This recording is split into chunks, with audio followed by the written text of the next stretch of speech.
त्रियां चरित्र न जाने कोई, खसम मार के सती हुई। यह प्राचीन कहावत अपने आप में एक गहरी, रहस्यमयी और भावनाओं से भरी कहानी समेटे हुए है। हर कहावत के पीछे इतिहास की एक लंबी यात्रा होती है, जो समय की परतों में अनुभवों, विश्वासघातों, प्रेम और चतुराई से बुनी जाती है। कुछ आधुनिक नारीवादी इस वाक्यांश को नकारात्मक मानते हैं, इसे स्त्री चरित्र को संदिग्ध ठहराने वाला समझते हैं, जो पुरानी रूढ़ियों को पुष्ट करता है। लेकिन कुछ नए विचारक इसे नारी की रणनीतिक बुद्धि और परिस्थितियों को अपने पक्ष में मोड़ने की कला के रूप में देखते हैं। इसे एक सकारात्मक और सशक्त दृष्टिकोण देते हैं। जो भी हो, आज की हमारी कहानी एक प्राचीन कथा है, जो नारी चरित्र के बहुरंगी पहलुओं, प्रेम, विश्वास, विश्वासघात, चतुराई और बलिदान को उजागर करती है। यह कहानी आपके हृदय को छू लेगी, आपके मन को झकझोरेगी और इसके पात्रों का दर्द, प्रेम और रहस्य आपके मन में एक गहरी छाप छोड़ जाएंगे। तो आइए इस भावनात्मक, रोमांचक और रहस्यमयी यात्रा में डूब जाएं, जहां हर मोड़ पर एक नया रहस्य और एक नई सीख आपका इंतजार करेगी। प्राचीन काल की बात है। सूर्यनगर एक ऐसा समृद्ध और वैभवशाली राज्य था, जहां सूरज की किरणें सुनहरे महलों पर पड़ती थीं और प्रजा सुख शांति में जीवन बिताती थी। इस राज्य का युवराज सत्यवीर एक तेजस्वी, बुद्धिमान और जिज्ञासु युवक था। उसकी आंखों में सत्य की खोज की चमक थी और उसका हृदय ज्ञान की तलाश में हमेशा व्याकुल रहता था। उसने वेदों, शास्त्रों और युद्ध कला में महारत हासिल की थी। शस्त्र चलाने में वह इतना निपुण था कि उसकी तलवार की एक झलक ही शत्रुओं के हृदय में भय पैदा कर देती थी। लेकिन एक दिन उसके मन में एक ऐसा प्रश्न उठा जो उसके हृदय को मथने लगा। मेरे गुरुदेव ने मुझे जीवन के हर क्षेत्र में ज्ञान दिया, सत्यवीर ने सोचा, फिर नारी चरित्र, त्रिया चरित्र के बारे में क्यों नहीं बताया? क्या यह इतना जटिल और रहस्यमय है कि इसे शब्दों में बांधा नहीं जा सकता? यह विचार उसके मन में एक तूफान सा उठा। वह रात भर अपने महल के विशाल कक्ष में टहलता रहा, जहां चांदनी खिड़कियों से छनकर संगमरमर के फर्श पर बिखर रही थी। उसकी जिज्ञासा ने उसे चैन नहीं लेने दिया। अगली सुबह वह अपने गुरुदेव विश्वामित्र के पास पहुंचा, जो सूर्यनगर के सबसे सम्मानित और ज्ञानी गुरु थे। गुरुदेव विश्वामित्र उस समय एक प्राचीन ग्रंथ के अध्ययन में लीन थे। उनके आश्रम के चारों ओर पीपल और अशोक के वृक्ष हवा में हिल रहे थे और पक्षियों की चहचहाहट वातावरण को शांत बना रही थी। सत्यवीर के आगमन की सूचना देने के लिए उनका शिष्य दौड़ा आया। गुरुदेव, युवराज सत्यवीर आपसे मिलने आए हैं। उनका मन किसी गहरे प्रश्न से व्याकुल है। गुरुदेव ने अपनी भ्रुकुटी उठाई और गंभीर स्वर में कहा, मैं अभी ग्रंथ अध्ययन में व्यस्त हूं। सत्यवीर से प्रतीक्षा करने को कहो। उस युग में गुरुओं का सम्मान इतना था कि राजा और राजकुमार भी उनकी आज्ञा का पालन करते थे और उनके लिए समय रुक जाया करता था। सत्यवीर धैर्यपूर्वक आश्रम के प्रांगण में एक प्राचीन पीपल के वृक्ष के नीचे बैठ गए। हवा के झोंके उनके चेहरे को सहला रहे थे, पर उनके मन की व्यग्रता शांत नहीं हो रही थी। उनकी आंखें आश्रम के द्वार पर टिकी थीं, जहां से गुरुदेव के आने की प्रतीक्षा थी। कई घंटों बाद जब सूरज ढलने लगा और आकाश में नारंगी रंग की आभा फैल गई, गुरुदेव निश्चिंत होकर सत्यवीर के पास आए। उनकी आंखों में शांति थी, पर चेहरा गंभीर। सत्यवीर ने उनके चरण स्पर्श किए और व्याकुल स्वर में पूछा, गुरुदेव, आपने मुझे वेदों, शास्त्रों और युद्ध कला का ज्ञान दिया, फिर त्रिया चरित्र के बारे में क्यों नहीं बताया? क्या यह ज्ञान मेरे लिए अनुपयुक्त है? गुरुदेव ने एक गहरी सांस ली और उनकी ओर देखकर कहा, सत्यवीर, तुम अविवाहित हो। नारी चरित्र को शब्दों से नहीं, अनुभव से समझा जाता है। यह एक ऐसा रहस्य है जो हृदय और परिस्थितियों के बीच खुलता है। यह न तो सरल है, न एक रूप। यह प्रेम, करुणा, चतुराई और कभी कभी विश्वासघात का मिश्रण है। लेकिन सत्यवीर की जिद शांत नहीं हुई। मैंने हर विद्या सीखी है गुरुदेव, फिर यह क्यों नहीं सीख सकता? मुझे बताइए, त्रिया चरित्र क्या है? उनकी आवाज में जिज्ञासा के साथ साथ एक हठ भी था। गुरुदेव ने एक गहरी मुस्कान बिखेरी। उनकी आंखों में एक चमक थी, जैसे वे सत्यवीर की जिद को एक अवसर में बदलना चाहते हों। उन्होंने कहा, ठीक है सत्यवीर, मैं तुम्हें एक कहानी सुनाता हूं। प्राचीन काल में कहानियां ही ज्ञान का सबसे प्रभावशाली माध्यम थीं। सुनो और इसे अपने हृदय में उतारो। यह कहानी तुम्हें नारी चरित्र के कई रंग दिखाएगी। गुरुदेव ने अपनी गंभीर मधुर आवाज में कहानी शुरू की। प्राचीन काल में सूर्यनगर का शासन राजा चंद्र विक्रम के हाथों में था। वे एक न्यायप्रिय और प्रजापालक राजा थे। उनकी प्रजा उन्हें भगवान की तरह पूजती थी, क्योंकि वे हर रात साधारण वेश में नगर भ्रमण करते थे ताकि प्रजा की सुख दुख की खबर ले सकें। उनकी आंखें सत्य को देखने की आदी थीं और उनका हृदय प्रजा के कष्ट को महसूस करता था।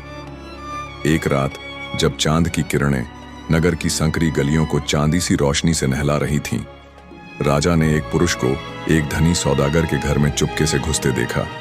वह पुरुष साधारण भूरे वस्त्रों में था, पर उसकी चाल में एक रहस्य था, जैसे वह कोई गुप्त मिशन पर हो। राजा को संदेह हुआ कि यह चोर है। उसे रंगे हाथों पकड़ने की इच्छा से वे चुपके से उसके पीछे चल पड़े। सौदागर का घर विशाल था, संगमरमर के खंभों और सोने की कारीगरी से सजा हुआ। दीवारों पर नक्काशी चांदनी में चमक रही थी। राजा भी चोर की तरह दीवार फांदकर घर में घुस गए। अंदर एक कमरे में मंद प्रकाश जल रहा था। दीपक की लौ हवा में हिल रही थी, जैसे कोई रहस्य खोलने को बेताब हो। राजा ने सोचा, यह चोर इतनी लापरवाही से प्रकाश क्यों जलाए है? क्या वह पकड़ा जाना चाहता है? वे एक अंधेरे कोने में छिप गए और उस पुरुष की गतिविधियां देखने लगे। तभी एक अति सुंदर युवती कमरे में प्रवेश की। उसकी मांग में सिंदूर चमक रहा था, जो बता रहा था कि वह विवाहित है। उसकी उम्र कम थी, जैसे वह अभी अभी यौवन की दहलीज पर कदम रख रही हो। उसकी आंखों में एक चमक थी जो प्रेम, महत्वाकांक्षा और एक गहरे रहस्य का मिश्रण लग रही थी। उसका चेहरा इतना मनमोहक था कि चांदनी भी उसके सामने फीकी पड़ जाए। युवती और वह पुरुष आपस में बात करने लगे। राजा ने छिपकर उनकी बातें सुनी। युवती ने धीमे पर दृढ़ स्वर में कहा, तुम मेरे पति इस सौदागर का वध कर दो। उसकी मृत्यु के बाद मैं स्वतंत्र हो जाऊंगी। हम विवाह करेंगे और उसकी सारी संपत्ति मेरी हो जाएगी। तुम्हारे पास पहले से ही धन है। हमारा जीवन सुख और ऐश्वर्य से भरा होगा। उसकी आवाज में एक ऐसी ताकत थी जो सुनने वाले को बांध लेती थी, पर उसमें छिपा विश्वासघात राजा के हृदय को चुभ गया। वह पुरुष जो चोर के वेश में था, घबराया हुआ लग रहा था। उसकी आंखों में प्रेम था, पर साथ ही एक नैतिक द्वंद्व भी। उसने कहा, नहीं, यह अनुचित है। हत्या पाप है। मेरे पास पर्याप्त धन है। आओ हम दोनों इस नगर को छोड़कर भाग चलें। उसकी आवाज में प्रेम था, पर साथ ही नैतिकता का बोझ भी। युवती अपनी जिद पर अड़ी रही। उसने बार बार उसे उकसाया, तुम कमजोर हो। यदि तुम मुझसे प्रेम करते हो तो यह करो। उसकी आवाज में एक मायावी आकर्षण था जो पुरुष के हृदय को कमजोर कर रहा था। लेकिन पुरुष ने दृढ़ता से मना कर दिया। राजा ने उस पुरुष की मनोदशा को भांप लिया। वे समझ गए कि वह हत्या नहीं करेगा। उसकी आंखों में प्रेम था, पर पाप का डर उससे कहीं बड़ा था। राजा चुपके से वहां से लौट आए। उनके मन में उस युवती की चतुराई और उस पुरुष की नैतिकता का द्वंद्व चल रहा था। अगली रात राजा फिर उसी गली में पहुंचे। चांदनी अब और गहरी थी, जैसे वह इस रहस्य के अगले अध्याय को देखने को बेताब हो। उन्होंने देखा कि वही पुरुष उसी चोर के वेश में फिर से सौदागर के घर में घुस रहा है। राजा ने बाहर प्रतीक्षा करने का निर्णय लिया। कुछ देर बाद वह पुरुष एक थैले में ढेर सारा धन लेकर बाहर निकला। राजा ने अपने सैनिकों के साथ, जो साधारण वेश में छिपे थे, उसे पकड़ लिया। राजा ने कठोर स्वर में पूछा, तुमने सौदागर की हत्या कर दी है ना? पुरुष ने घबराते हुए कहा, नहीं महाराज, मैंने कोई हत्या नहीं की। यह धन मेरी प्रेमिका ने मुझे दिया। वह मुझसे प्रेम करती है। हम कल सुबह इस नगर को छोड़कर चले जाएंगे। वह आज रात अपने पति के साथ अंतिम बार समय बिताना चाहती थी। उसकी आवाज में सच्चाई थी, पर साथ ही एक दर्द भी, जैसे वह अपनी प्रेमिका की मंशा से अनजान हो। राजा ने उससे पूरी कहानी पूछी। पुरुष ने अपनी कहानी बयां की, जो प्रेम और विश्वासघात का एक दुखद मिश्रण थी। यह युवती मेरी प्रेमिका थी जब हम दोनों अविवाहित थे। मैं उसे जी जान से प्रेम करता था। मेरे पिता धनी व्यापारी थे, पर एक दिन डाकुओं ने उनका सारा धन लूट लिया। हम रातों रात निर्धन हो गए। तब इस युवती ने अपने पिता की इच्छा से सौदागर से विवाह कर लिया। मैं उसे भूल नहीं पाया। मैंने डाकुओं के गिरोह में शामिल होकर उनके धन को छीन लिया और एक एक कर उनकी हत्या कर दी। जब मैं धन लेकर लौटा तब तक उसका विवाह हो चुका था। फिर भी मैंने उससे संपर्क किया, उसे आभूषण दिए और कहा कि मेरे पास अब बहुत धन है, मेरे साथ चलो। उसने हामी भरी, पर मुझसे अपने पति की हत्या करने को कहा। मैंने मना कर दिया। आज उसने मुझे यह धन दिया और कहा कि वह सुबह मेरे साथ भागेगी। उसकी कहानी सुनकर राजा का हृदय द्रवित हो गया। उन्होंने उसकी बातों पर विश्वास किया क्योंकि उन्होंने स्वयं उनकी बातें सुनी थीं। उन्होंने सैनिकों को उस युवती के घर भेजा। वहां पहुंचकर सैनिकों ने देखा कि सौदागर मृत पड़ा था। उसके मुंह से झाग निकल रहा था, जैसे उसे जहर दिया गया हो। युवती दहाड़े मारकर रो रही थी। उसका चेहरा आंसुओं से भीगा था, पर उसकी आंखों में एक अजीब सी चमक थी। उसने सैनिकों से कहा, इस पुरुष ने मेरे पति को जहर देकर मार डाला। वह मुझसे पहले प्रेम करता था, बार बार मेरे घर आता था, मुझ पर विवाह का दबाव डालता था। मैंने मना किया तो उसने मेरे पति को मार डाला और सारा धन लेकर भाग गया। उसकी आवाज में दुख था, पर साथ ही एक नाटकीयता भी, जो राजा को पहले ही संदिग्ध लग चुकी थी। राजा को सत्य पता था, पर अन्य लोग जो सच्चाई से अनजान थे उस पुरुष को ही दोषी मानने लगे। वे राजा पर संदेह करने लगे कि शायद उसने धन लेकर पक्षपात किया है। युवती को जब पता चला कि राजा सत्य जान चुका है तो उसने अपनी छवि बचाने के लिए एक भयानक निर्णय लिया। वह अपने पति की चिता के साथ सती होने चली गई। जैसे ही वह चिता पर बैठी, राजा के मुंह से निकला, त्रिया चरित्र न जाने कोई, कसम मार के सती हुई। उसकी आवाज में दुख, आश्चर्य और एक गहरी सीख थी। युवती ने यह सुना और चिता की लपटों के बीच से राजा की ओर देखा। उसकी आंखों में एक तिरछी मुस्कान थी, जैसे वह राजा को चुनौती दे रही हो। उसने कहा, तुम दूसरों के घरों में बहुत झांकते हो राजा, अपनी छोटी रानी पर भी नजर रखो, तब तुम्हें त्रिया चरित्र का असली अर्थ समझ आएगा। उसकी आवाज में एक रहस्य था जो राजा के हृदय को भेद गया। उस मरती हुई स्त्री की बात राजा के मन में गहरे उतर गई। अगली रात राजा ने नगर भ्रमण का बहाना बनाया, पर छिपकर अपने महल की निगरानी करने लगे। थोड़ी देर बाद उनकी सबसे छोटी रानी, जो अति सुंदर थी और जिसे राजा जी जान से प्रेम करते थे, चुपके से महल से निकली। वह साधारण वस्त्रों में थी, पर उसकी सुंदरता रात के अंधेरे में भी चमक रही थी, जैसे चांदनी रात में खिले कमल सा। राजा ने उसका पीछा किया। वह एक नौकर के छोटे से घर पहुंची और वहां भोग विलास में लिप्त हो गई। राजा का हृदय टूट गया।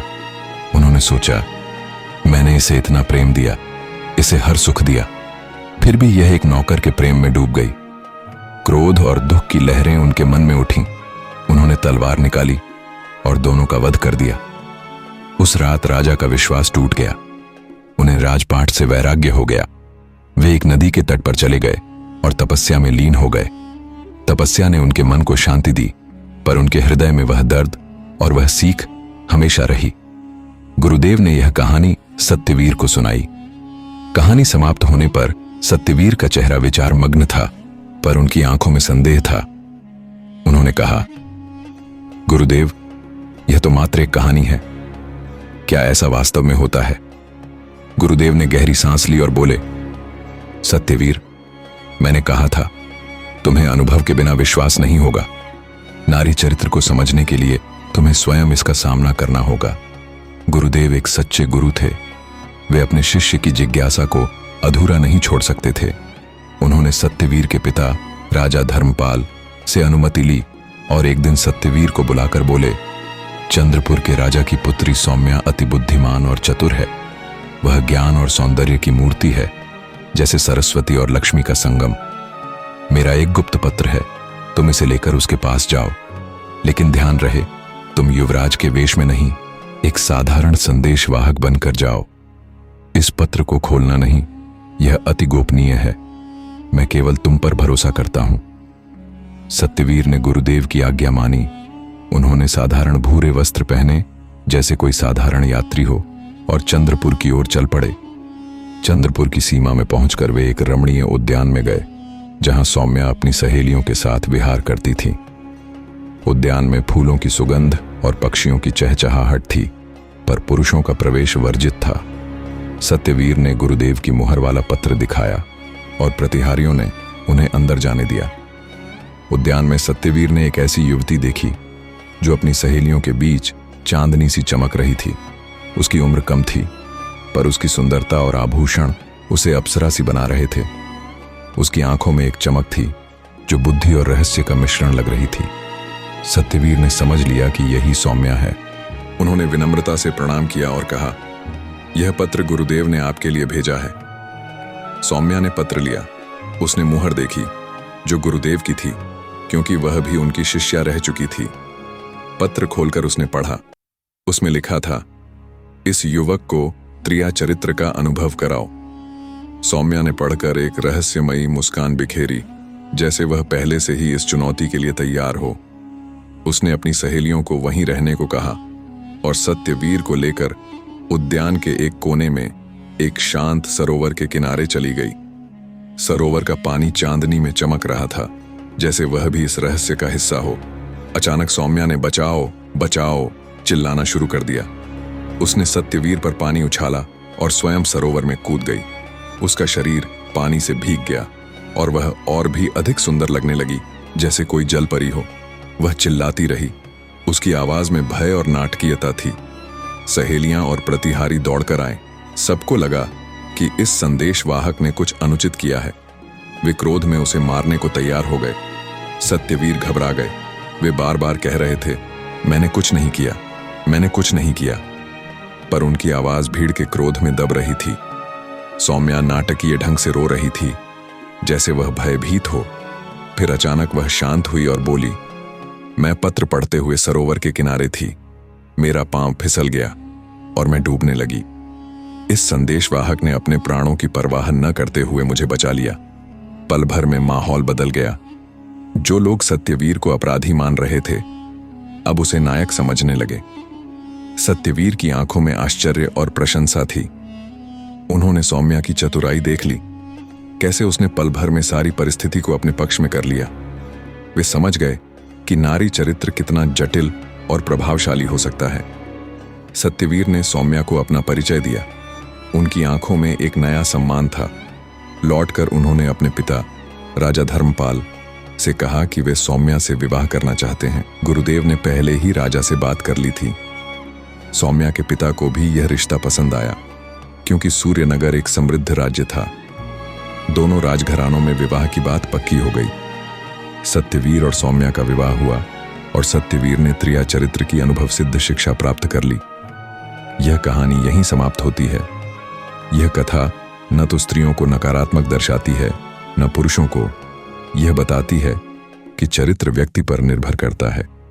नारी में ममत्व, करुणा और बुद्धि जैसे गुण प्रबल होते हैं, पर जैसे कोई पुरुष महान या दुष्ट हो सकता है, वैसे ही नारी भी।